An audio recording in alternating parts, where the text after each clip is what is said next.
A shallow magnitude 5.7 earthquake was reported early afternoon near Cotabato City, Mindanao Musulman, Philippines.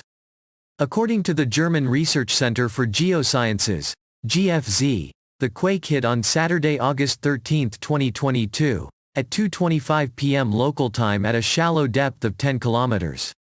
Shallow earthquakes are felt more strongly than deeper ones as they are closer to the surface.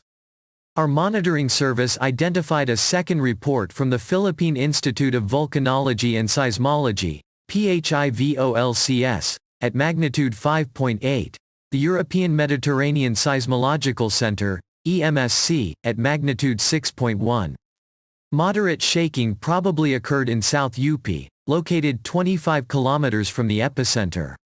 In Cotabato City, located 52 kilometers from the epicenter, Maganoy, 57 kilometers away, Pagaluñgan, 58 kilometers away, Parang, 66 kilometers away, Budta, 67 kilometers away, Malingao, 68 kilometers away, Midsayap, 75 kilometers away, and Tacurong City, 85 kilometers away. The quake should have been felt as light shaking.